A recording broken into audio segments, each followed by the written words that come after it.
Chips won't be seen tonight, so we can bring you a very special episode of The Gen X Files. Welcome to The Gen X Files. I'm Jim. I'm Adam. And today's show is all about Big Trouble in Little China. And as a bonus, it is our 70th show. Yeah. So, Nice. if you've listened since the beginning, we've stolen almost 3 days of your life. I'm sorry. Yeah, I'm not. Take yourself back to 1986. Ooh. February 1st, Kung Fu the Movie, starring David Carradine and Brandon Lee, a made-for-TV film sequel to the Kung Fu TV series that was canceled in 1975, airs on CBS. I loved Kung Fu, man. That Yeah. was just such a great show. Did you watch the original show? I did, but in reruns. I Right, wasn't like, right. 5 being like, yeah, Carradine. Yeah. But I did love the reruns because it was just, again, Yeah. hero Oh, well, yeah, of course. going down to town, Yeah. helping people solve crimes Wandering through. with Kung Fu. Nomadic. Yeah, it's totally so up your alley. Such a I don't great know show. why I even Such a asked. great show. I was surprised the show only ran for 3 seasons. I was- thought it ran longer than that. It's a niche show, Yeah. It's like it wasn't. Yeah, kids, little boys loved watching kung fu movies, but they weren't mainstreamy, Yeah, at that yeah. point. That's very true. I think it did run a lot in syndication or reruns and stuff. Well, that's So why it's they like- made a movie in right. 1986 because like of the. 11 years later. Yeah, they don't bring stuff back from the dead unless there's a profit. Which it wasn't even. There was like 3 more TV movies after that through the 80s and the Yeah. early 90s, and this was Brandon Lee's very first role. Nice. Yeah, he played his estranged son that he didn't know he had the son, and I don't want to spoil it, but I think I remember they these. fight. Yeah, well, there was a lot of fighting. He didn't want to fight, but he'd fight Yeah. if he had to. Of course. April 27th, Captain Midnight interrupts the HBO satellite feed for 4.5 minutes, complaining about the cost of HBO at the time, which was $12.95 a month. It really hasn't risen that much. No, honestly. I mean, considering Honestly, inflation, it's like what? For the subscription service, it's like what, 18 or 19 or something? is it even that? I think it's $14.99. Something like that.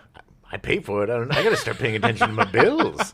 But yeah, good for you, HBO. I mean, maybe it was just super expensive back then, and they were like, Well, I mean, relatively sure, I guess. it But just added to your cable bill. yeah, You know, I mean, they were the first ones to actually do that, and then everybody Hey, else look, jumped on the bandwagon. $12 a month for a bunch of movies. It was a good bargain. I mean, it's you know? 24 hours of movies every day. Like, that's... Well, same 6 movies, but yeah, But you could watch them 4 times each. It's true.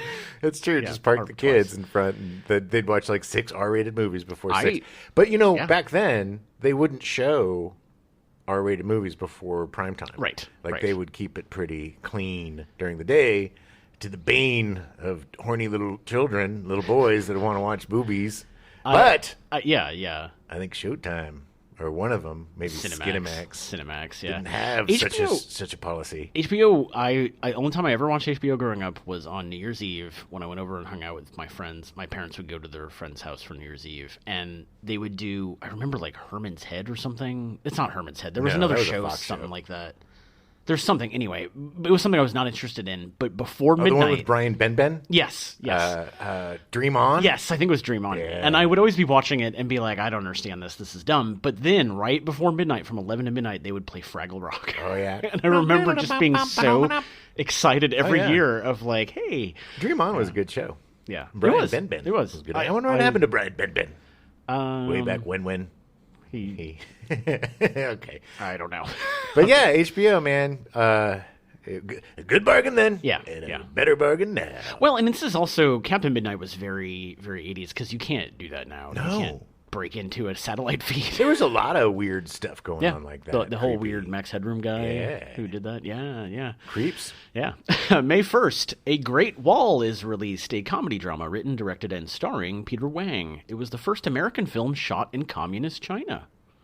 Wow. It was I don't actually remember- co-produced by them. I've never seen it, but I heard about it, and it if got it really- really great reviews. If it was released, I saw it because I It- saw it every was. movie that came out. So Yeah.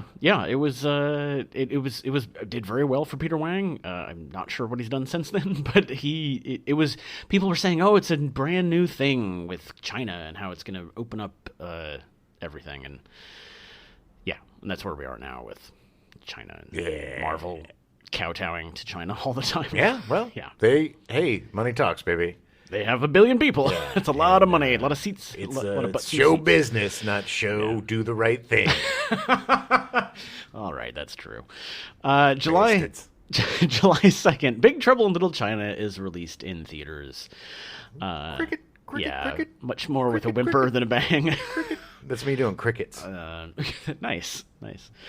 So why did Big Trouble in Little China, which seemed like it would have been a box office smash in 1986, blending fantasy and martial arts with a likable, up-and-coming action star and a proven indie director, struggle to barely make even half of its budget back? Because people are morons. Morons. I saw this in the theaters and loved it. Yeah. I didn't see it till it was on TV. I think I saw this several times in the theater. By the way. Nice. Yeah. Nice. I mean, I would if I had. I would have too. Yeah. I was already a huge fan of the combo of Russell and Carpenter. Kurt and John. Yeah, from doing Kurt and John, Russell Kurt and Carpenter. John. Whether you want to go surnames or proper names, but they had proven themselves with Escape from New York. They did Elvis. They did other things. Yeah. The first thing they worked on together, Elvis, and then The Thing, and they did a string of stuff together. The Thing is my favorite horror movie of all time. Although The Thing, and eventually we'll do an episode about The Thing, but that was not terribly well received either. No, because people are morons. No, literally, these are.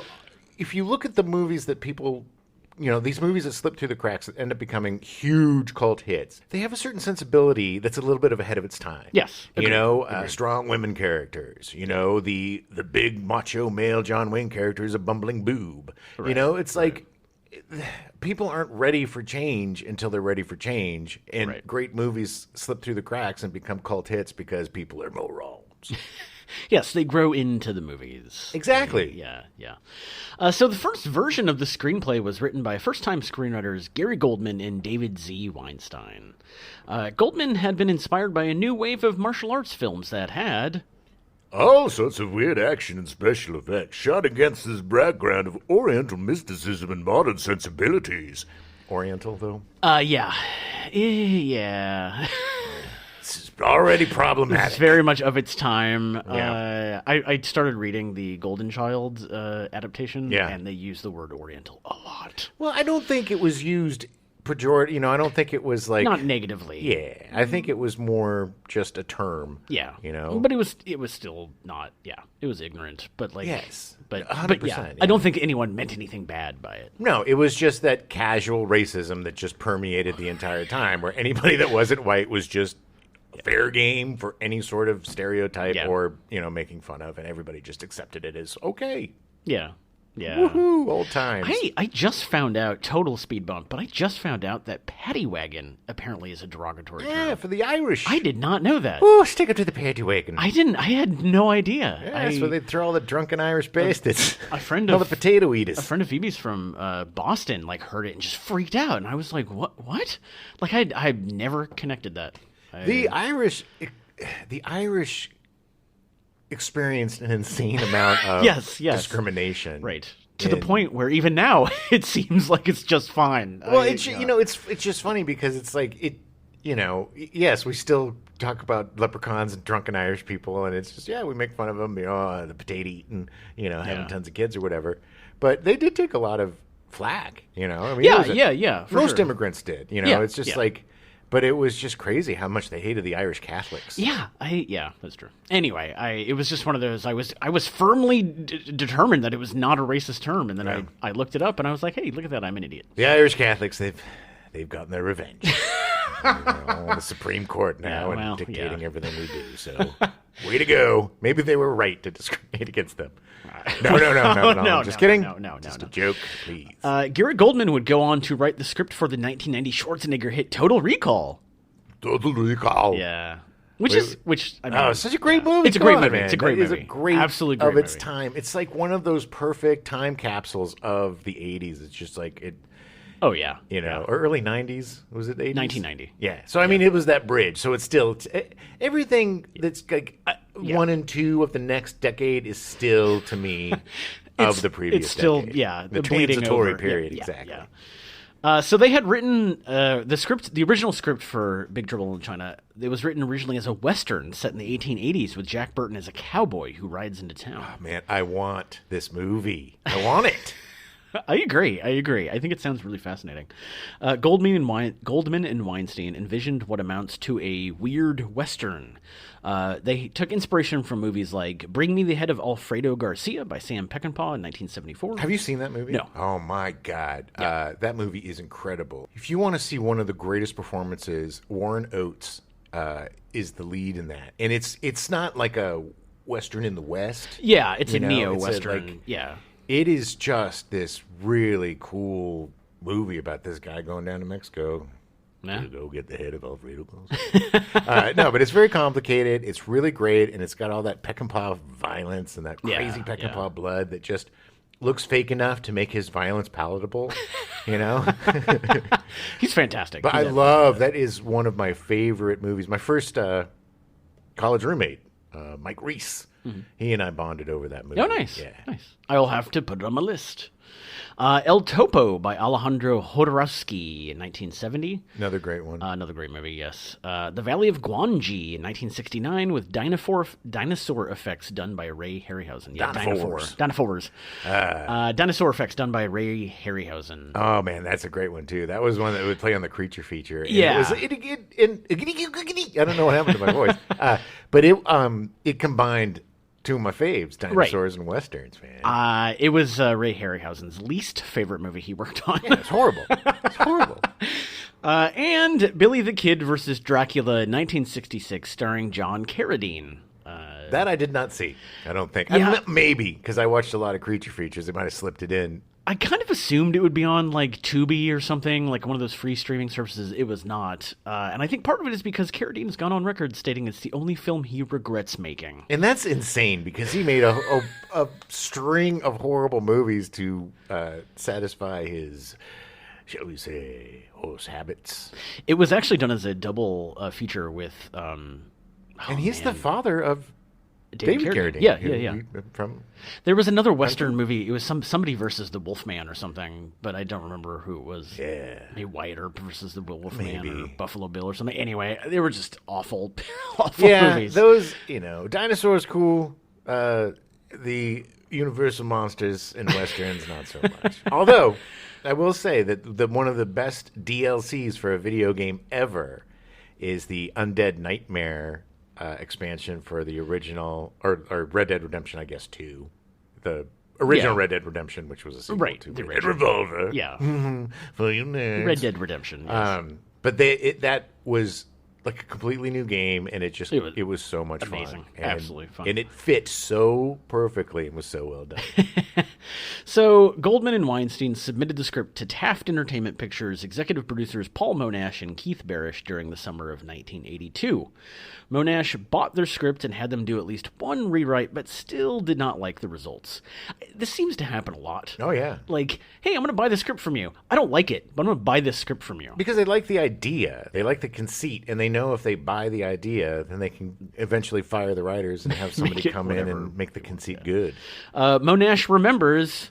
The problems came largely from the fact that it was set in the turn of the century San Francisco, which affected everything. Style, dialogue, action.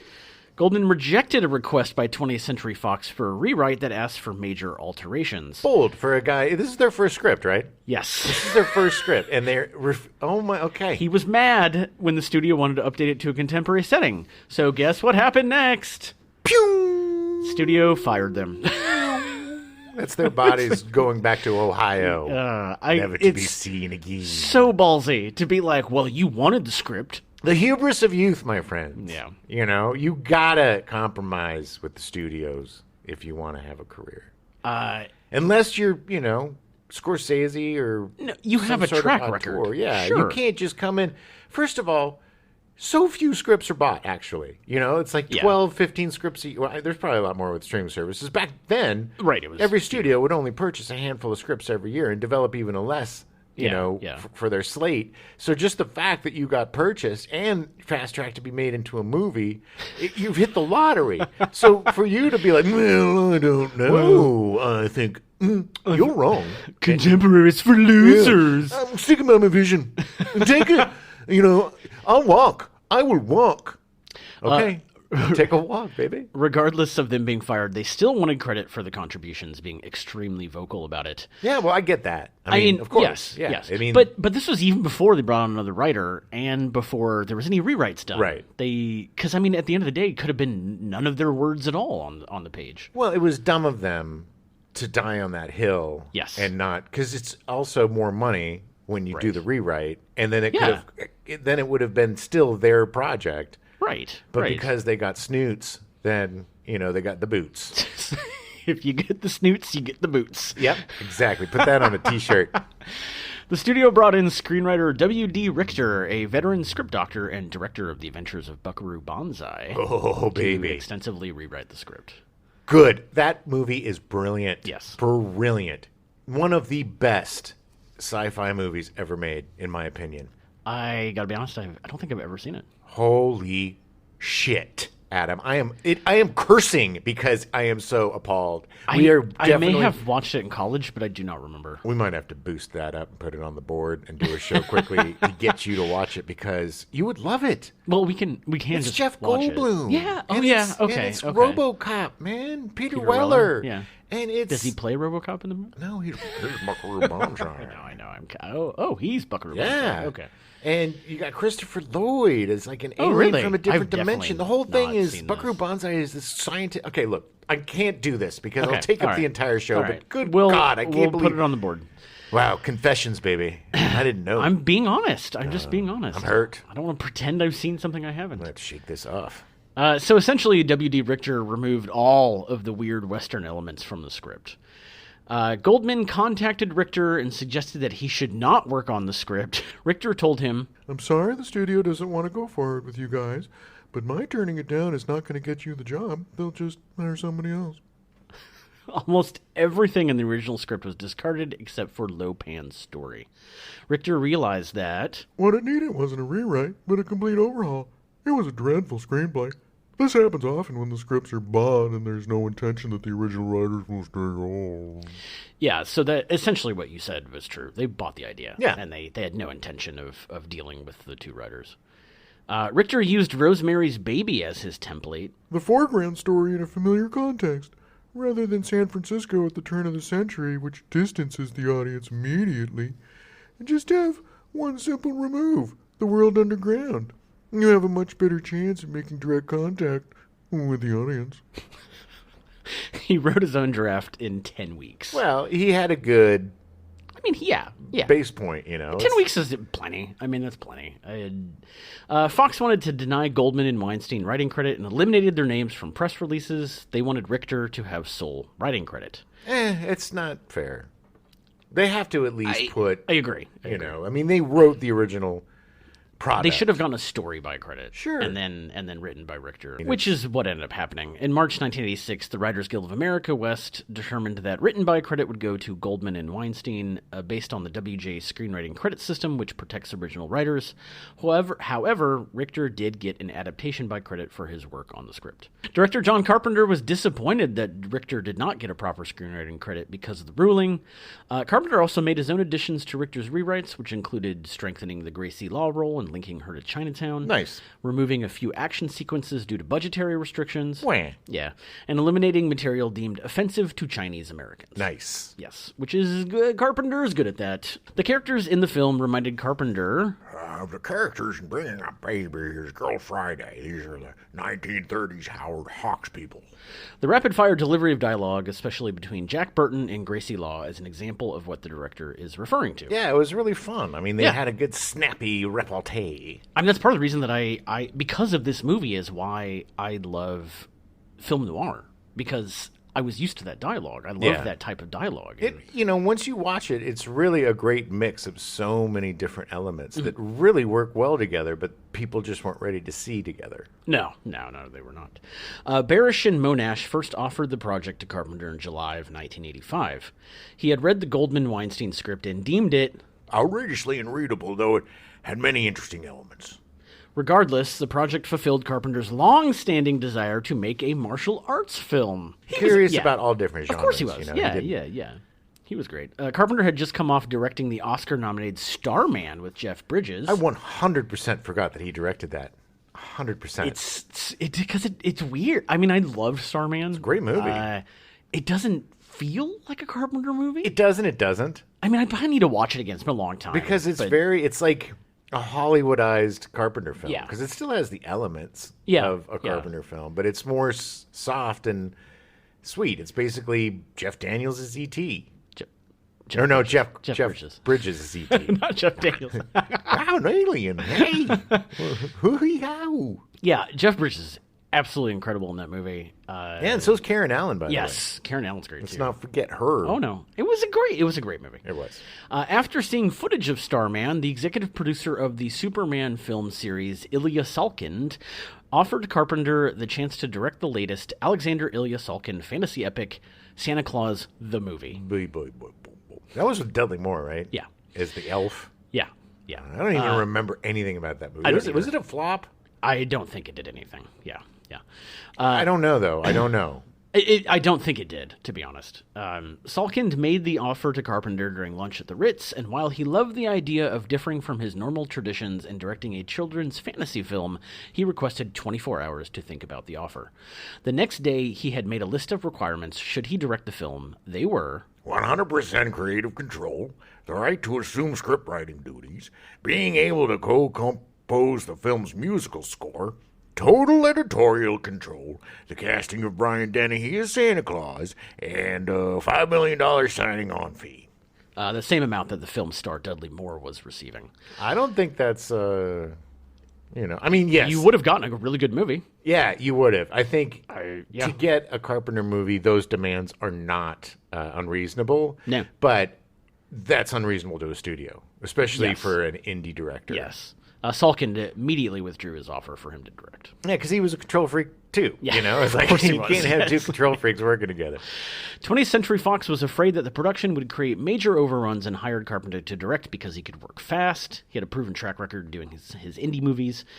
So you mean Big Trouble, not Santa Claus? To hire Big Trouble. Oh, Yeah, okay. yeah, for Big Trouble. They knew it was going to be an expensive movie, potentially a too expensive movie, and they knew that with Carpenter's track record with Halloween and doing these lower budget movies that he'd be able to do it and do it quickly and well. You know, can I just take a quick speed Sure. bump? I think maybe one of the reasons why this film and Golden Child, I mean, Golden Child did pretty good. It did very well. But I think that the reason why this didn't do as well is because there was a lot of Japanese backlash back then, from like Yeah. car companies coming in. You Yeah. remember like Gung Ho. Yeah. the movie There was Ron Howard definitely directed, and the there was like an feeling, yeah. anti-Japanese sentiment, kind of a us versus them, Yeah. like a business war going on at that point. And there was a lot of worry about, the Japanese are going to take over the world. Yeah, yeah. And, I think there was, I think having the difference between this and Golden Child was that Eddie Murphy was the star and the hero. Right, And, right. he didn't fall and, he was No, goofy he was your stereotypical but he hero. still saved the day. I mean, Yeah, we had yeah. this another strong female character and she could save her own self. Yeah, yeah. But, in this movie, the real heroes were the Asian stars. Yeah. And Jack Burton was kind of just like, it's like if you took John Wayne as he really was and not the actor John Wayne and Right. threw him in this kind of situation. Right. He'd want to do the right thing, but he doesn't really, the guy doesn't know how to really do all the stuff that he does in the movies. So I think maybe that could have been part of it, is just like, well, I don't think, like I said, people Yeah. weren't ready, but they weren't ready because of all of this BS about, Yeah, I would agree. It just came to me. I thought I'd share it. No, totally. I think it was definitely a factor. And I still not sure why the Golden Child made so, because the Golden Child made like $300 million. Well, Eddie Murphy. It was Eddie yeah, Murphy. yeah. Because That's it true. wasn't Eddie. It was still in Eddie's prime. He was coming off of Beverly Hills Cop 2, I think. No, Beverly Hills Cop. Yeah. So, I mean, he had 3 huge hits in a row. Yeah. Beverly Hills Cop, Trading Places, Yeah. and 48 Hours. Yeah, those 3 all made a lot of money. So And Eddie Murphy could have read the phone book for the That's fourth true. movie, That is true. and it still would have broken $100 million. And at that time, Kurt Russell wasn't much of a. He wasn't a big name, you know. He was, yeah. He definitely was not a big name. I mean, he'd done a couple, especially in this kind of role. He was also a child actor. Yeah. He was a big Disney star. People forget that he was in all these Disney movies as a little kid up until a teenager. All the computer with tennis shoes. And his first act was incredible. People forget, yes, that he was in like 50 things before he was 20. Yeah, and then it was the turn in Elvis that gave him his adult career. Right. You know, and then consequently he kept working with Carpenter, you know, and they were kind of maturing together as actor and filmmaker. It's a really cool pairing. Yeah. So 20th Century Fox, given the fact they were worried about overruns and stuff, they only gave Carpenter 10 weeks of pre-production. That's effed up. I mean, you're setting people up to fail because this is a huge sci-fi laden action movie, and if you want it to work out well, you need the preparation. For it to be safe. Right. You know, these heavy stunt, you know, martial arts movies are very dangerous, especially if you're using like wires and trampolines and all the... all the stuff that he did end up using. So it's like, you know, and you've also got all of these special effects that have to be mapped out and figured out. And before you can shoot anything. Yeah. And it's not like today where everything's digital and you could just like chunk it in there. Throw them on. And you know, it's like basically directing 2 movies. Right. You know, but you had to like... Everything was practical. They had to build the puppet of the eye. They had to, you know, it was like... They had to know exactly where the weird eye thing was turning so that they could set the shots up that way and do all that. And 10 weeks is not a lot. No, and if you look at his movies, there's so much... Like, The Thing is so well put together and so precise. And it's still, to this day, scary. And those prosthetic and practical effects are still super gross and super unsettling and freaky. You know, it's like the guy knows his stuff. Yeah, he knows what he's doing. Problems began to arise when Carpenter learned that the next Eddie Murphy vehicle, The Golden Child, featured a similar theme and was going to be released around the same time as Big Trouble in Little China. So weird. The way he found out about this was that they actually asked him to direct The Golden Child. Nice. But he was committed to Big Trouble in Little China. I believe he had already said yes to this, and then he knew the Problem Child was going to make a ton of money. He made the right choice. Yes, agreed.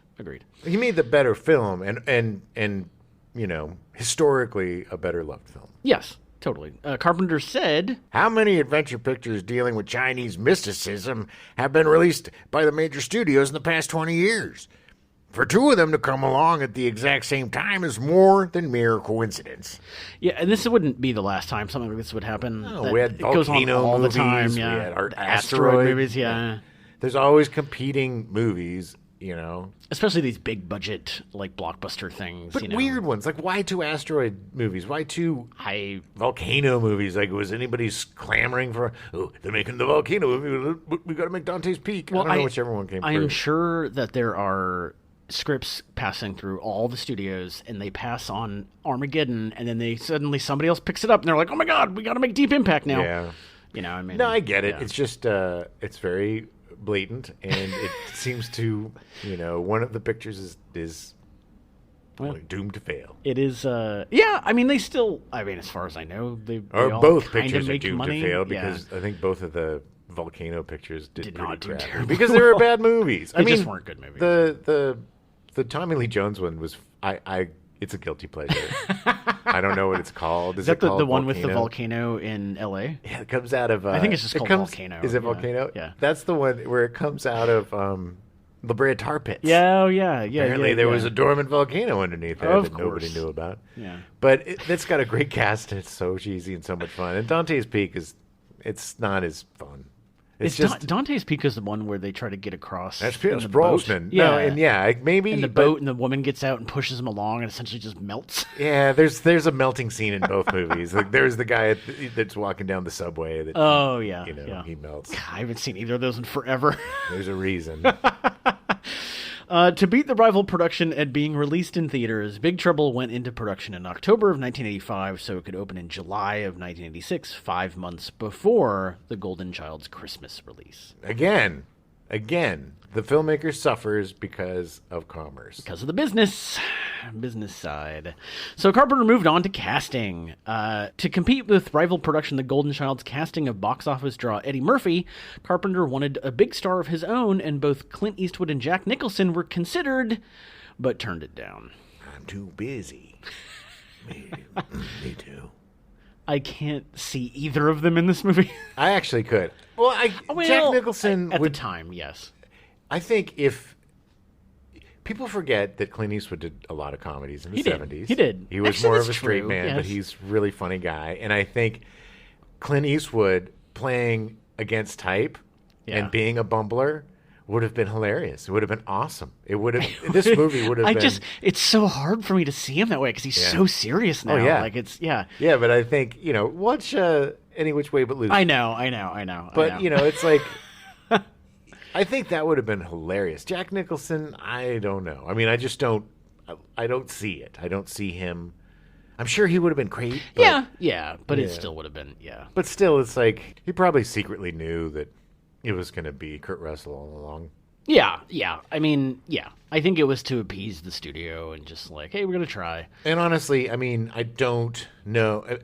I don't know if Clint Eastwood would have gotten it. And, Yeah, exactly. I don't know if either of them would have necessarily gotten it the way Kurt Russell did. Or have the shorthand that they probably already had. Yeah. So I think in terms of being able to having rushed through the production, Right. It was probably a lot easier working with Kurt than it would have been working with either of those two guys. Agreed. As fascinating it would have been to see both those guys. And if it was a Western, it would have been great to have.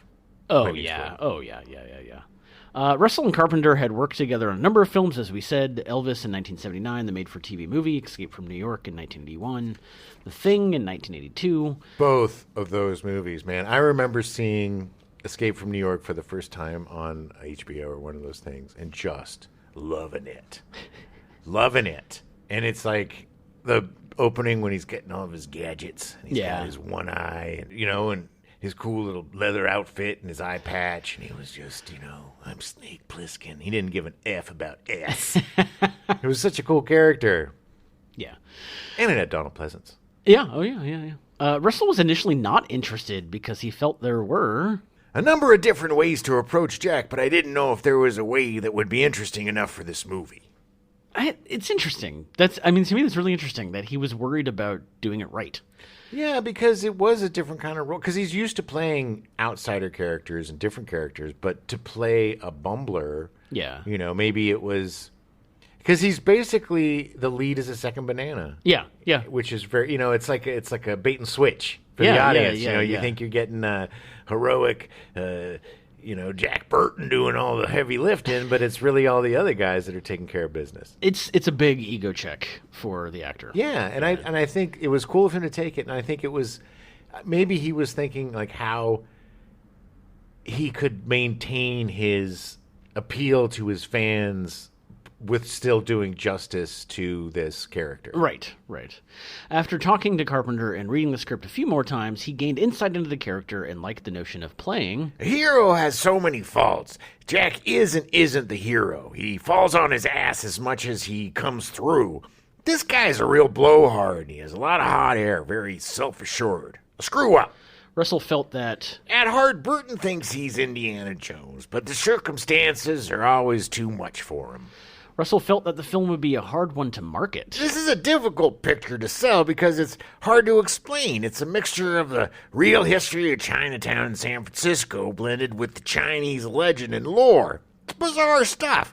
There are only a handful of non-Asian actors in the cast.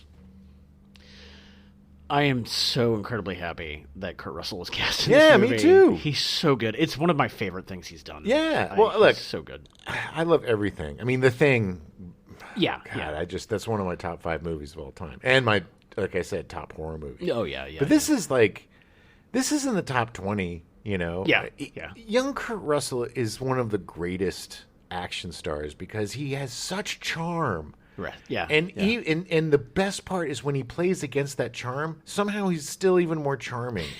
Because it's like Snake Plissken is an a-hole, and a nihilist and a criminal. Yeah. And the dude from The Thing is just a minor, man. He's not a hero. He didn't give an F about S. He just wants to get drunk and go home, take his share of the mining money or whatever. Right. He doesn't want to have to kill all of his buddies, turning into goopity goops. Same with Jack Burton. He's just a truck driver. Yeah, with a lot of hubris. He just wants to get his truck back. He just wants the money that his buddy owes him from poker. Yeah. and get his truck back. And it's like, he's thrown into this situation, which is so great. And he's the best. Harrison Ford is the best guy at playing like beat up. Nobody does the shaky hand coming over the cliff with blood on it than Harrison Ford pulling himself up. But nobody does like bumbling better than Russell. And I don't mean bumbling like Kevin, that chubby act. Kevin James bumbling, like Fatty Falls Down. I mean, like, believable. This is actually his new movie, Fatty Falls Down. It is. Produced by Adam Sandler and on Netflix. He can play it in a way that is relatable, right? Yeah. He's not a dummy. He just doesn't know. His hubris is more than his body is capable of doing. He's like a guy who thinks he's just, like he says, he thinks he's Indiana Jones, but he's just a truck driver, He's just a dude. He's an everyman. Some of the greatest shots is where he pulls his knife out and it flips out of his hand, and he's just standing there like naked, or when he knocks himself out, right before one of the fights. Right before a big fight. It's so great. It's just, and it, like you said, I think it takes a certain amount of humility to be able to trust in playing a part like that and not needing to be the strongest dude on the set. Yeah, exactly. The studio pressured Carpenter to cast a rock star in the role of Gracie Law, but Carpenter wanted Kim Cattrall. She was great in this. Oh, she's so great. Amazing in this. The studio was not keen on the idea because at the time, Cattrall was primarily known for raunchy comedies like Porky's and Police Academy. Was Police Academy that raunchy? I mean, it was a little bit. First one was R, I think. Yeah. And there was a little Maybe raunch. the first one was more, and then they toned it down as it went. But there was, her character wasn't raunchy. No. She played a cop. No. Yeah. She was like the female lead. But whatever. I mean, it's just like, it just shows how gross and puritanical and icky the studio dudes were back then. Yeah. In 1985, Cattrall had starred in 3 movies that were released. Turk 182 by Bob Clark, a firefighter action comedy drama. Interesting movie with Timothy Hutton. Yes. Playing Turk 182. Yeah. And his brother, played by the late, great, he played Spencer for Hire. Oh. He was also on... I don't remember his name. Anyway, Yeah. I forget his name, but he like died or got horribly hurt in some sort of fire thing. Yeah. His brother, Turk 182, I think was his brother's call sign. Yeah, or call whatever. sign or whatever. Yeah. And he was trying to, get them to do the right thing. I haven't seen Turk 182 in a long time. I remember a good movie. really liking it. Yeah, it's but very I didn't different. realize it was also directed by Bob Clark, which surprised me. Yeah, from Black Christmas. yeah, and also and Christmas Gonna Story. shoot your eye out. City Limits. She was also in City Limits, a post-apocalyptic action movie written and directed by Aram Lipstadt, who started his career as the assistant production manager on Battle Beyond the Stars. Battle beyond the stars. City Limits was not very well received. Yeah, that was kind of a lateral move. She also starred in Hold Up, a French-Canadian comedy based on the novel Quick Change, which would later be adapted into the Bill Murray movie of the same name. Yeah. Which I didn't realize it was originally a French movie. So I've never seen that one. Yeah, that was back when they would rip off, like a French movie, a foreign film, and they wouldn't really give it any credit. Right. They'd just be like, give them the idea. It's a good idea. It'd be like a tiny little thing based on. Yeah, right. She was drawn to the film because of the way her character was portrayed. She said, I'm not screaming for help the whole time. I think the humor comes from the situations in my relationship with Jack Burton. I'm the brains and he's the brawn. She was so phenomenal in this movie. Yes, and she's an actor that's so good at reacting. Yeah. And listening, and she's so watchable that I've seen this movie 450 billion times, but a lot of times I'll just watch her, the way she's reacting to what Burton's saying or what the thing that's going on. It's very kind of Preston Sturges. It's very old Hollywood, and she really got the conceit of the part and just knocked it out of the park. Yeah. One of the best things she's ever done. Oh, yeah, agreed. I totally agreed. They cast Dennis Dunn as Wang Chi. Carpenter had seen Dennis Dunn in Year of the Dragon in 1985, and Dennis's first feature, and liked his work in that film. He met the actor twice before casting him in the role of Wang Chi, only a few days before principal photography started. The martial arts sequences were not hard for Dunn, who had dabbled in training as a kid and performed Chinese opera as an adult. Damn. Yeah. He was drawn to the portrayal of Asian characters in the movie, as he said... I'm seeing Chinese actors getting to do stuff that American movies usually don't let them do. I've never seen this type of role for an Asian man in an American film.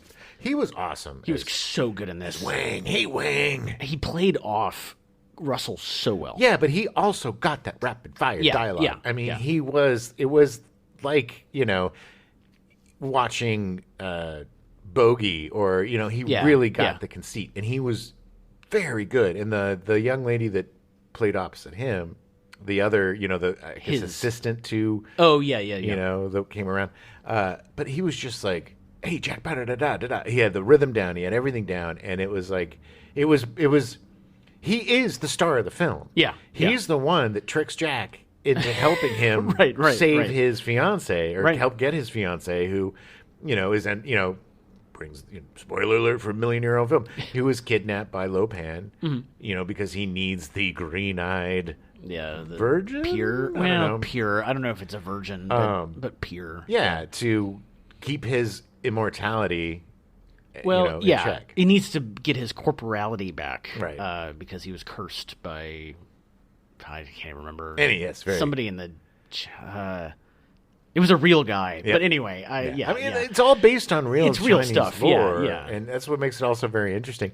And all the characters, are badass. You know what I mean? Like the bad guys are badass. Oh yeah. It's the good guys are awesome. There's not any real. Cheap shots. No. At the Asian American community. No, definitely not. It's just such a cool adventure movie that just starts and moves and goes. Yeah, agreed. Jackie Chan was at one point considered for the role of Wang Chi, but decided after the box office disasters of The Big Brawl and The Protector, he should put more time and effort into his career in Hong Kong's film industry with Police Story instead. Which... Great choice, because Police Story is an amazing film. Absolutely amazing. And I don't think he wouldn't have been able to pull off that, rapid fire film noir kind of deal. Just because, his English isn't his first language. Right. It's like he's a great actor and I love him. I love I hate the director, but I love the Rush Hour, the first two Rush Hour films. I love that. My absolute favorite Jackie Chan movie is Rumble in the Bronx. Oh, yeah. Absolutely amazing. It's just like an hour and a half brawl. Just fun. Just so much fun. It is super fun. And that was like one of his first American movies. Yeah, the first ones that kind of put him on the map here. James Hong was cast as David Lo Pan. He was absolutely fantastic in the movie. If you want to know more about James Hong, please refer back to our Golden Child episode. We go much deeper into James Hong's past. And again, just recently got a star on the Hollywood Walk of Fame. And is just as spry. Like I said, saw him coming out, Jimmy Kimmel dancing and fighting a dragon. The guy is just going strong, and hopefully we have another, 10 or 20, 30 projects with him. I hope so. Because it's going to be weird. He has been a constant in everything from, like, Sanford and Son to ER to this movie to anything. The guy has over 700 credits. Yeah, huge. Yeah, he's fantastic. And all the voices of some of your favorite cartoon characters on like Kung Fu Panda. And, yeah. The guy is just a treasure. He is. He definitely is. Victor Wong was cast as Egg Shen, the mystic. Come on, Egg.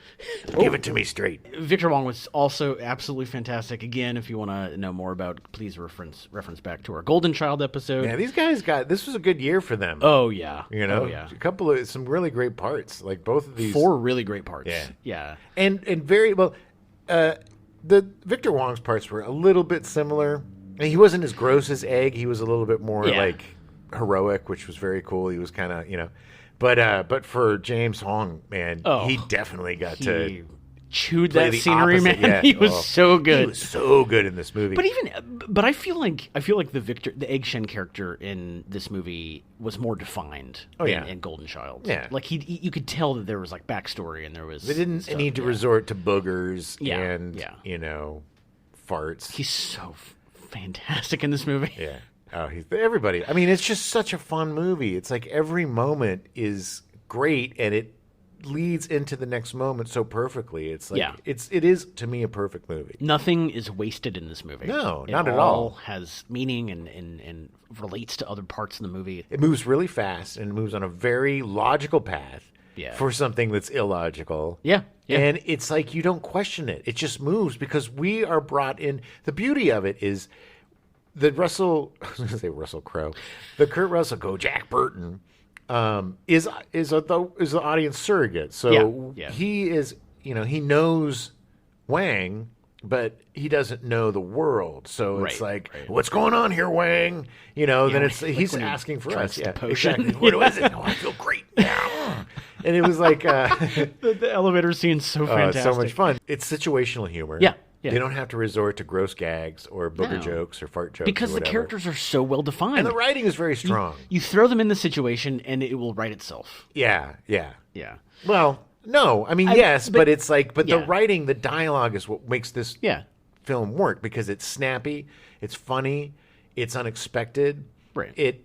It adds to the feeling of this movie. It's like we're watching an old Sam Spade movie, but he goes to the Chinatown underground. It's it's like H.P. Lovecraft meets Sam Spade. So it's got this really cool, unexpected, and different mashup that people haven't seen before. Again, leading to poor box office because it's like, I don't get it. It's really interesting because The Golden Child wanted to be that, and they totally wrote all that out. Right. Maybe to the detriment of Big Trouble, but it was interesting because reading The Golden Child, it's like reading a Raymond Chandler novel. It's they could have melded those two movies into a movie. Yeah, that's into true. one movie because basically The Golden Child is the green-eyed girl. It's the same thing. Yeah. It's capturing something that's needed by the bad guy to, either enter this dimension or create their immortality take over the world. It's all about taking over the world, baby. At the end of the day, June Doom. At the end of the day, they all want to take over the world or destroy the world, or it ain't good for the world. They cast Kate Burton as Margot Litzenberger, the little journalist helper. She's awesome. Kate is actually the daughter of Richard Burton and his first wife, Sybil Christopher. Kate has been active in theater for most of her life. She'd only appeared in a small number of TV parts before making her feature film debut in Big Trouble in Little China. Since, she's been nominated for 3 Primetime Emmy Awards and 3 Tony Awards. It must have been kind of tough with Richard Burton as your father. Yeah. It's Kate, like, do the monologue, Kate. You want to Dad, stop drinking. Yeah. For just 5 seconds, okay? It's my graduation. Do the monologue, Kate. The one we worked on. Do it. That was when I was 8 years old. I'm graduating from high school today. Do you think his one note was always to drink more before he Louder! started acting? Use more intensity. Donald Lee was cast as Eddie Lee. Eddie Lee was the... Allied to L-E-E. Yeah. Lee. Right. He was the Wang Chi's little buddy. Not little buddy, but his buddy. He's bigger than him. He was his big buddy. He was great in this movie. He's hilarious. This was Donald's feature debut. He was also in One Crazy Summer, which was released just a couple months later, or a month later, in August 1986. That one's coming up in our One Crazy Cusack, or 3 Crazy Cusacks. 3 Crazy Cusacks. What is that? That's in August, I think. Yeah. Nope. That's in September. Ended up the summer with some Cusies. Some Cusies, yeah. Directed, obviously, by Savage Steve Holland, who is a fascinating man. Oh, yeah. He would appear in a number of TV shows and movies throughout the years, as well as many stage plays. Carter Wong was cast as Thunder, the elemental master who can expand his body, and died in the weirdest way. Yeah, didn't he just explode? He or just something? exploded. He got popped. really. It was so gross. He got upset about his boss dying, and so then he just blew himself up. As one does. Wong appeared in over 60 films before Big Trouble in Little China, mostly martial arts films. As an actor, he contributed to more than 70 martial arts films throughout his career. He also worked as a stuntman in films and was the fighting instructor for the movie Rambo 3. Was you in Big Trouble in Little China? Underrated movie. You do this every time, and I literally have no idea what you say every time. You have subtitles. Yes, we subtitles on a podcast. It's talk, okay? He lost his legs. At the age of 75, Carter Wong is still active in martial arts. Nice. Yeah. Peter Kwong is Rain, an elemental master and expert martial artist with a sword. He's appeared in over 100 films and TV shows, including The Golden The Child. He studied Northern Shaolin Kung Fu, which has allowed him to do many of his own stunts and eventually branch off to more meditative disciplines such as Tai Chi Chuan and Shi Kung meditation.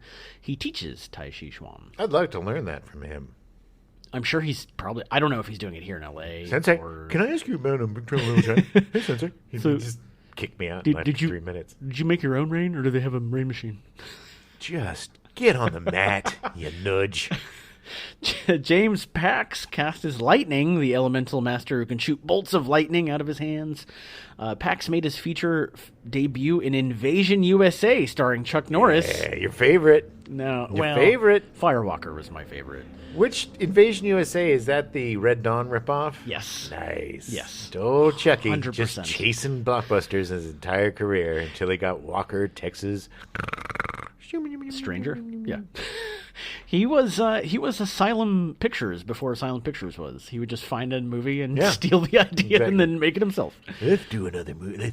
Hey, I just saw a movie in the theater called Red Dawn. I think we should make it. What do you mean? I think we should make it. But you just saw it. Yeah, but I mean with me, and we'll call it something different. But it'll be the same movie. Except I'll play all the kids. We'll call it Invasion USA. And I'll use some of my punches and kicketh. James Pax had appeared in guest parts in some TV shows before being cast in Big Trouble in Little China, such as Scarecrow and Mrs. King, Nice. T.J. Hooker, Yes, with and our old MacGyver. friend. Yeah, Bill Shatner. yes, and MacGyver. He's since moved back to Asia to work on Chinese and Japanese TV and film. Susie Pie was cast as Miao Yin, Wang's fiancée, who was kidnapped by Lo Pan.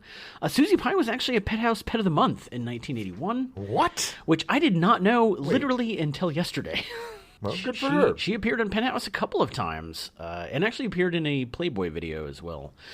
She appeared in several feature films and television shows, including the Burt Reynolds action film Sharky's Machine in 1981. Oh, Sharky's Machine, man. They cut off his fingers. No. Ah, it's awesome. Is Sharky's that what the Machine. machine does? Does it cut off fingers? No. Yes, he was working in a doweling plant. Yeah. You know, where they made dowels, and he got his hand caught in the machine. It was not set at the Sharky's Mexican restaurant? No, it was making the ovens for the Sharkies. Oh, okay, that makes sense. Dowels Dowels for the ovens for the ovens Sharkies. for the Sharkies. For Sharkies machines. Right. It's actually a really good movie. It's pretty gritty. I've never seen it. He's I like will have to watch he's it. like a PI or something. It was like really? one of his first kind of gritty. You know, it was on the, you know, Yeah. it was when it was good. I liked it. Okay, all right. She also appeared in First Blood in 1982. She's really good. Welcome back, Sly, to this podcast. Good to be back. Yeah, he said that's a good thing. She's really good. She was a girl. She was really good. Oh, she was really good. Okay, there we go. Good, Okay. man. Clear she is. Unfortunately, her scene in First Blood was deleted, but it is viewable on the Ultimate Edition DVD. She wasn't really that good, so we had to cut Actually, the I'm scene. pretty sure Sly probably thought it was good because I'm pretty sure she appeared naked in the scene. I'm a pervert. So after all the casting, they moved into production. Kurt Russell lifted weights and began running 2 months before production began to prepare for the physical demands of principal photography. Right, when he looked really good, but he, you know, that's what was cool. He probably just in his garage, you know, lifted weights on his own bench and then, Probably. you know, ran a couple of miles because he was in shape, but it wasn't like he was, you know, He wasn't, that like, superhero ripped or ripped, anything. like Yeah. these guys today, which is Not ridiculous. like Kumail Nanjiani. Man, just stop getting so ripped, guys. Just stop it. Let's put an end to this. We don't need it. And what's the point of getting ripped? 2 movies Kumail Nanjiani's in that he's ripped in, and they never show him with any muscles. No. He's wearing so much baggy clothes that it makes no sense. Apparently his wife likes it, so he's gonna Oh, good for her. going on. That's good, So I'm sure. Keep the wife happy. Apparently, that's I what don't know. married people do. Guess if somebody paid me to work out, I'd probably work out Yeah, more. 100%. But I just, you know, a lot of guys are getting body dysmorphia now because Yeah. of these. You They know, have to be- I mean, good on us. I guess it's time to, you know, make us feel like shit, for looking like slobs. But it's just unrealistic. And not every, it's like what I hate. Like, I get it if you're Thor or if you're Superman or whatever. Yeah. But if you're, like, playing a scientist, you don't need an 8-pack veins on top of your veins. No. Chris Pratt. Or any of these guys. It's just like... It's not... I mean, in the movie that he got ripped for, there were characters in there that did not get ripped and didn't need to. There was no reason for it. I'm a math teacher with incredibly defined abs. I'm also Mr. Olympia. Yeah, it's like, come on, guys. Right. Not everybody has to be, the V. Give us old guys a break. Please. In addition, Carpenter and his cast and crew did a week's rehearsals that mainly involved choreographing the martial arts scenes. Which I hope they spent more than a week doing it, but it appears not. Well, I mean, they used a lot of tricks and stuff. It was, there weren't... The fight scenes aren't The Matrix. No. But they are really fun for the time, and they seem realistic. It's they're like shot really well, and they're fun. Yeah. Yeah. Although the early exterior establishing scenes were filmed on location in Chinatown, most of the film was shot on sets built in the Fox lot in Los Angeles. Production designer John Lloyd designed the elaborate underground sets and recreated Chinatown with 3-story buildings, roads, streetlights, sewers, and et al. This was necessary for the staging of complicated special effects and kung fu fight sequences that would have been very hard to do on location. This forced Carpenter to shoot the film in 15 weeks with a $25 million budget. Damn. Yeah, that's impressive. For the film's many fight scenes, Carpenter worked with martial arts choreographer James Liu, who planned out every move in advance. Says Carpenter, I used every cheap gag, trampolines, wires, reverse movements, and upside-down sets. It was much like photographing a dance. It is. There's so much. My favorite is when it's so obvious they're jumping off a trampoline. Oh, yeah. $25 million was pretty big budget back then, though. I mean, it was, we weren't up to like the $100 million budget. No, we were up to 50, I think, was 50 to 60 was like. I want to say, I think Superman had like a $30 to $35 million budget. Yeah. That was in 78. So, I mean, yes. It was still a big budget, yes. Carpenter envisioned the film as an inverse of traditional scenarios and action films with a Caucasian protagonist helped by a minority sidekick. Yeah, he basically wanted to make, he basically wanted to flip it on its side. Yeah. It's like Robin was the real star and Batman was kind of a bumbler. And it's just, it's ingenious. And the thing about Carpenter that I love is he zigs when everybody else zags. And like I said, people don't get it at the time, but they eventually get it, because he's doing something for himself. And it takes people to catch on to somebody who's just doing it because he thinks it's the right thing and the good thing for the project, for the story. Right. Carpenter has said the film is really about a sidekick who thinks he is a leading man. According to Carpenter, the studio didn't get it and made him write something that would explain the character of Jack Burton. Carpenter came up with the prologue scene between Egg Shen and the lawyer to address the studio's concern. Which scene? What are you talking about? At the very beginning, I think when they talk about... I don't remember. It's been a while. Because it opens with the poker game, right? And then he, it's Dawn's coming up. There's something at the beginning when he's on the phone and he's talking about. I think it's when he's trying to get his truck back. Yeah, I think there's some sequence in that where they explain more about Jack Burton, which is fine. But it's like you don't. It's not. This is where studios are morons because they're morons. They think everybody else is morons, and they're well, I don't know if I get that. Maybe you should put something like with Blade Runner. I don't know. Maybe we should put in a really stupid voiceover that explains everything ad nauseum. Well, I don't get it, so nobody else gets it. Exactly. Ugh. Carpenter was not entirely satisfied with Boss Film Studios, the company in charge of the film's visual effects. Boss Film Studios was founded by Richard Edlund, a former ILM employee. Genius. Who had worked on the Star Wars trilogy and Raiders of the Lost Ark. According to Carpenter, they took on more projects than they could handle, and some effects for the film had to be cut down. At the time, they were also working on Legal Eagles, Poltergeist 2: The Other Side, and Solar Babies. Oh, not very good movies. No. Edlund countered, saying that there were no difficulties with the company's workload, and that Big Trouble was probably its favorite film at the time, with the exception of Ghostbusters. Yeah, nice. Which they had worked on as well. The effects budget for the film was just under $2 million, which Edlund said was barely adequate. Yeah, 100%. I mean, considering a $25 million budget, And they spent $2 million on the effects? One of the more difficult effects was the floating eyeball, the spy for Lopan. It was powered by several puppeteers and dozens of cables to control its facial expressions. That was ripped right the F off from Dungeons and Dragons, by the way. Somebody saw that on the Book of Monsters cover at the bookstore and was like, hey, Yeah. let's make a big eyeball.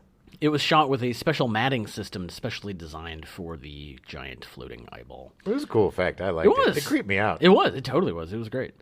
Carpenter wrote the score for the movie like he does for most of his films. Of course he did. Yeah. With the soundtrack, Carpenter wanted to avoid the usual cliches, as he found that... Other scores for American movies about Chinese characters are basically rinky-tink, chop-suey music. I didn't want that for Big Trouble. That's good. Yeah. It's that beep, beep, beep, beep, Yeah, boop, yeah, boop. yeah. Super offensive, you know. Yeah. It's like, okay, just pandering. Carpenter instead opted for his trademark synthesizer score mixed with rock and roll music. Oh, it's so good. The soundtrack is fantastic. I love those. Carpenter was actually nominated for a Saturn Award for Best Music for Big Trouble in Little China. As he should be. I love his synth scores. So the movie opened in 1,053 theaters on July 2nd, 1986. Got my money. And grossed $2.7 million in its opening weekend and went on to gross $11.1 million in North America, well below its estimated budget of between $19 to $25 million. Oh, womp womp. The film was released in the midst of the hype for James Cameron's blockbuster Aliens, which was released 16 days after, which may have impacted the excitement for the film. Yeah, that was a biggie. I remember. It probably just overshadowed it, I imagine. Yeah. Well, it's weird. I mean, it's not like people are like, well, I'm saving my money for 2 weeks because I can only see one movie this summer. No, I know. But I think everybody was talking about Aliens, and then Big Trouble just kind of went under the radar. Well, it was a weird movie without any big stars. Yeah. You know, by an indie director that was a hard sell. You know, the marketing was weird on that movie. Yeah. Like the commercials did not do it justice. Right. You know, right. it wasn't like it didn't have the tone. Mm-mm. Yeah. It was more like going for horror. Or it was Yeah, more. yeah. The studio did not know how to market this movie. No. Critics lambasted the movie, giving high marks to Kurt Russell, but generally disliking the film. I don't get it. I know. I agree. It was a fun movie. After the commercial and critical failure of the film, Carpenter became very disillusioned with Hollywood and went back to his independent filmmaker roots. Good for him. He said in an interview, The experience of Big Trouble was the reason why I stopped making movies for the Hollywood studios. I won't work for them again. I think Big Trouble is a wonderful film, and I'm proud of it, but the reception it received and the reasons for that reception were too much for me to deal with. I'm too old for that sort of bullshit. he did eventually go back to working for Hollywood. Of course, there's money there. You know, it's of course. But I get it. I mean, he put a lot of time and effort, and he loved this movie. He's a filmmaker. Yeah. He's not a movie maker. There are movie makers that are just perfect for all of that collaboration, making a big old studio film, which everybody gets to glop their gloop in, and somehow it works okay. Right. Like right. Dominion or what the Jurassic Park movie out. Jurassic That's World. crap. It's going to make $1 billion. Right. Well, he's like Scorsese. He's like any of these guys, but his genre of choice isn't the prestige genre. Right. You know, he likes horror and sci-fi and different kinds of interesting stories that most people don't tell. And I think he kind of gets the short shrift in terms of, you know, American treasure filmmakers that we have. Yeah. And he's a real auteur, you know? And it's hard for an auteur to work, and not like an a-hole auteur, but a guy that just has a vision. There's a difference, you know? Yeah. He knows what he wants. It's not insecurity driving him. Right. It's the vision of what he wants to see on film. Right. You know, he's painting his painting, and, you know, the paints are his paints. Right.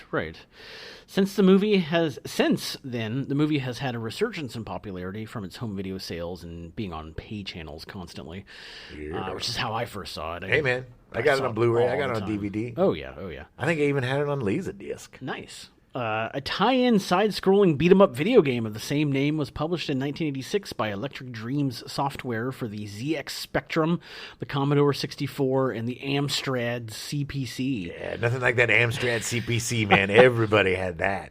I had to look it up because I'd never seen this, and man, it looked bad. I don't remember this. The player controls one of the three main protagonists and may switch between them during play. They literally all travel together, all three, like going on the side.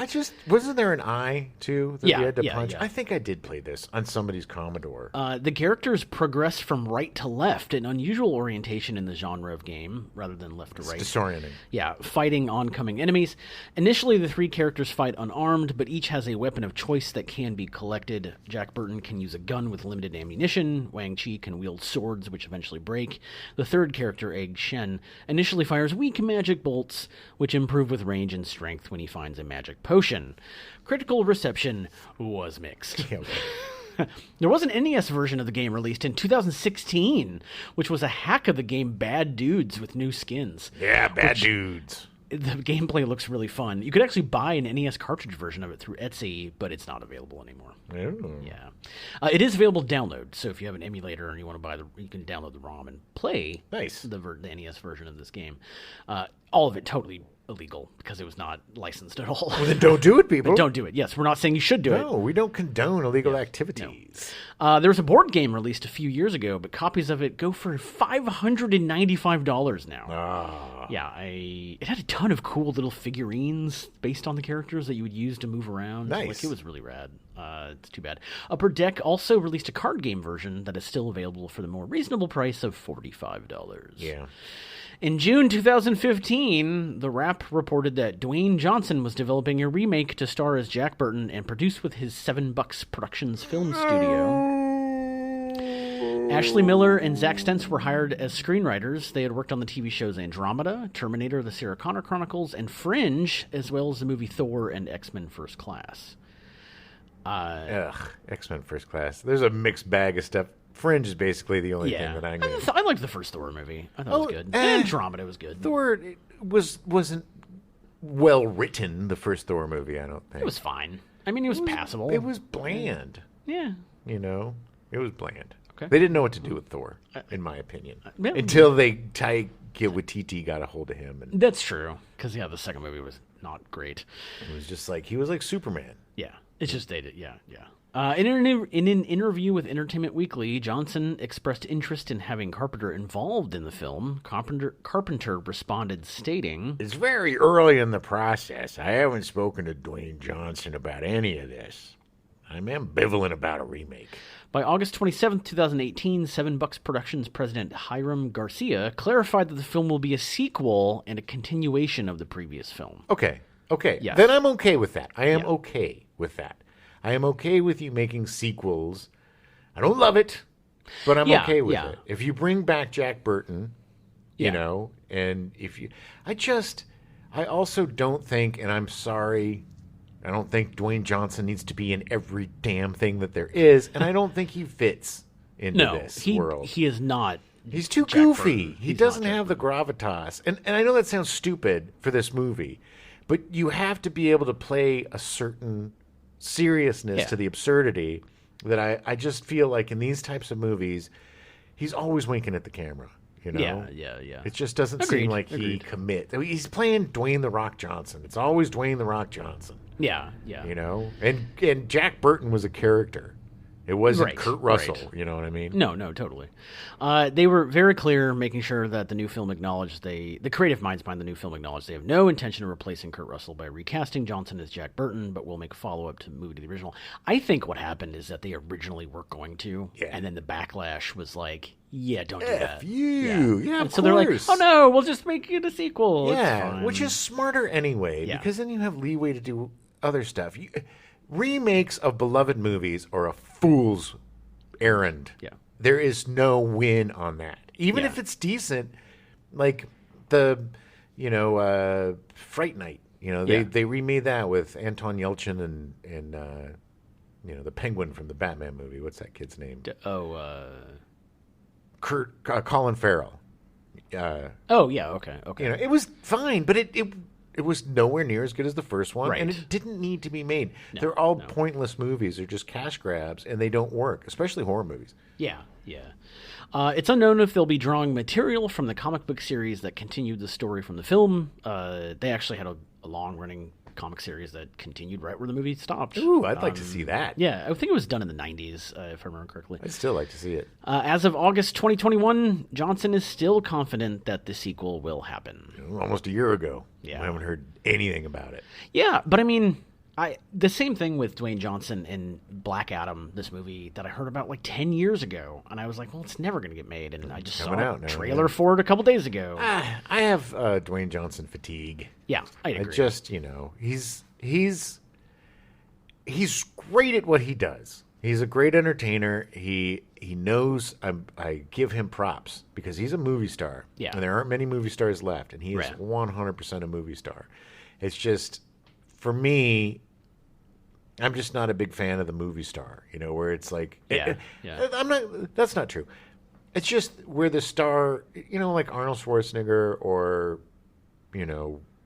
Sylvester Stallone, all these guys, they're great and I love them, but they're always themselves. There's never, it's not, you're not going to see it's rare for Arnold playing, a nuclear physicist unless that he rips his shirt off and has to save the world. It's like, which maybe is unfair to these actors, but he did. Schwarzenegger, in his defense, did do some of that. I mean, he had some of that in his career, like Twins and stuff like that. But still, it's him. Yeah. Yes. It's still sounding exactly like him, and there's no difference between character. It's always this. Yeah. And the same delivery. You know what I mean? It's like, and The Rock is definitely that, for sure. And it's entertaining, and I like them, and the world loves them. I mean, who the hell cares what this moron has to say about it? He's not going to lose sleep, of my assessment. It's just he's good at what he does, but this movie needs an actor, not a movie star. If you're going to redo it, you got to make it with the same kind of, indie underbelly tones. Yeah. If you're going to make it work. Yeah, agreed. Then it's just going to, or it's just going to be something flashy and, another forgettable Netflix reimagining bloopity bloops. Well, that's it. That's all I got. So, well, that was enough, man. Good job. That was a lot of fun. I love this movie. Such a great movie. I love this movie. The Carpenter. I call the Carpenter trilogy. The Thing, this, and Escape from New York. I know they did Escape from L.A. It was inferior. Okay. It wasn't great. But those three movies are three of the best genre movies of all time. Yeah. And do yourself a favor. If you haven't seen any of those movies, watch them all. Make a night of it. Yeah. I would say do a double feature with Escape from New York and Big Trouble in Little China. And then the next day do a triple feature with Carpenter's Apocalypse trilogy. Oh, yeah. The Thing, Prince of Darkness, and In the Mouth of Madness. Ugh, but that's just like... And you will want to slash your wrists by the end of it. You're going on a quality downslide, man. You're starting at the top and skiing your way down to the bottom because... I love Prince of Darkness. I think that's a fantastic Prince of Darkness movie. is an underrated movie. It has one of the scariest scenes I've ever seen in a movie. Okay, it's a weird movie. Yeah. It's very challenging and different. Yeah. In the Mouth of Madness is just kind of a mess. With Scott Bakula. Yeah. It's a Clive Barker adaptation, and his stuff is difficult to adapt. Isn't who's the Jurassic Park guy, isn't he in that in the Mouth of Madness too? Yeah. It's Clive Barker and Sam Neill. And I think Sam Neill plays an author or something. Yes, that's right. And at the end, he's got like words all over him, and he's gone mad because he's been into the Mouth of Madness at him. Yeah. Into the Mouth of Madness. I've been getting into a lot of cosmic horror recently. Yeah. So this is just on my brain. We'll be back next week. Yeah, a little for the Stepdads. Stepdads show. Thanks for tuning in to number 70. Yeah, we'll see you next time. I was already a huge fan of the dudes. They are, Never got. Got to make it at least somewhat understandable. Okay. How many adventure pictures dealing with Chinese? Sorry. Wow. Whew. It's been a while since we've been doing shows.